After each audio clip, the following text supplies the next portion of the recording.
Danielle, Judy, this was our continuation. So we kind of built all the way from the beginner into the intermediate. So we started with sugar push and underarm turn. Then we did extended underarm turn with the opposite hand hold. So this was the last thing we left off of. I'm not going to do the extra static. So 1, 2, 3, and 4, 5. I shorten my 6, anchor, step.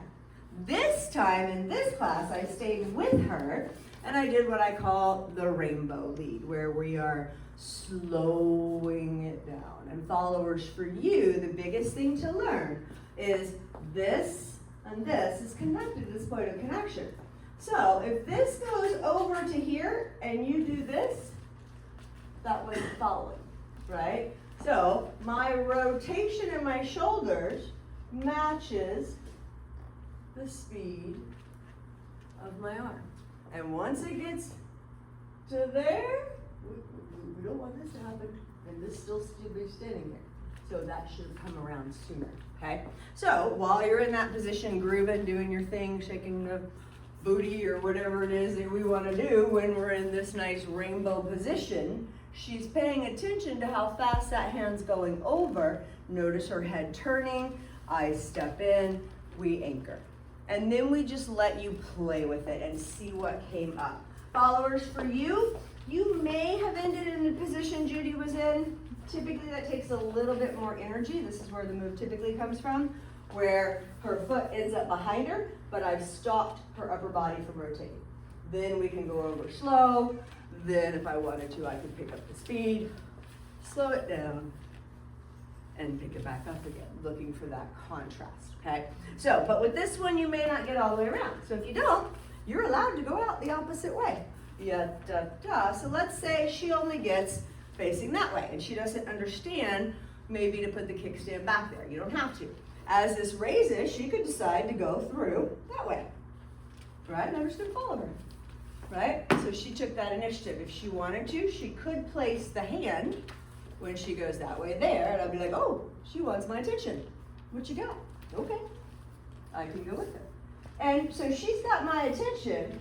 Now I'm gonna take the exit out, right? So she initiated, then I interjected, okay? One of my go-tos, we just went through a couple of different, y'all asked me to like show like a couple of different things that we would do.